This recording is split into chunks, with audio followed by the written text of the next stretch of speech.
ঈদ আনন্দ সঙ্গী করে এবার কর্মস্থলে ফেরার স্রোত। সড়ক ও নৌপথে রয়েছে যাত্রীদের ভিড়।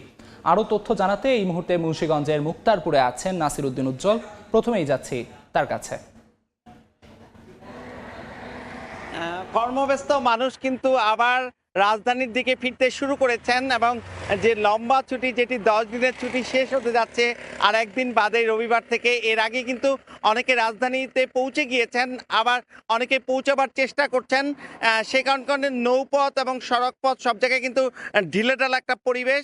এবং পদ্মা সেতু দিয়ে যে ছুটির প্রথম দিনে বৃহস্পতিবার যে 5,43,00,000 টাকার যে টোলের রেকর্ড হয়েছিল, এখন কিন্তু সেই রেকর্ড একসঙ্গে চাপ না পড়ে ধীরে ধীরে কিন্তু লোকজন রাজধানীতে এসছেন। একই সঙ্গে ঢাকা চট্টগ্রাম মহাসড়কে কিন্তু আমরা দেখছি যে অন্যান্যবার যে ঈদ ফেরত যাত্রায় যে একটা চাপ থাকে, সেই চাপটি কিন্তু পরিলক্ষিত হচ্ছে না।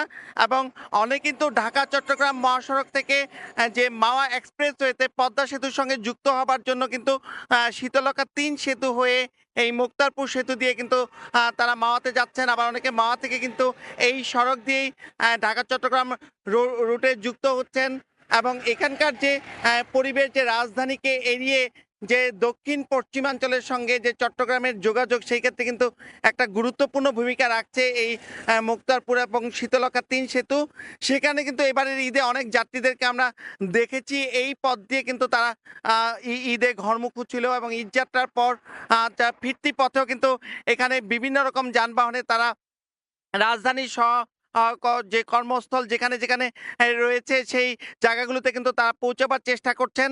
এবং এবারে যে ঈদুল আজহা, সেই আজহাতে কিন্তু যে এই ছুটির বিষয়টি ছিল, সেটি নিয়ে কিন্তু পরিবারের সঙ্গে সময় কাটানো ছাড়াও যে তারা বিভিন্ন স্থানে কিন্তু বেড়াতে গিয়েছেন এবং তারা যে বিভিন্ন পর্যটন কেন্দ্রগুলোতে গিয়েছেন এবং সেই পাশাপাশি যে ঘুরতে যাওয়া এবং কর্মস্থলে ফিরে আসার সঙ্গে একটা কিন্তু সমন্বয় তারা করেছেন।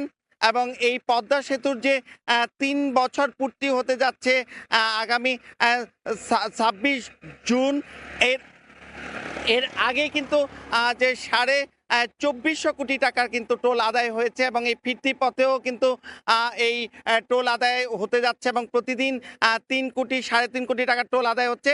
তো এই ছিল ঈদ ফেরত যাত্রার সবশেষ। মুন্সিগঞ্জ থেকে সবশেষ জানাচ্ছেন সহকর্মী নাসির উদ্দিন উজ্জ্বল।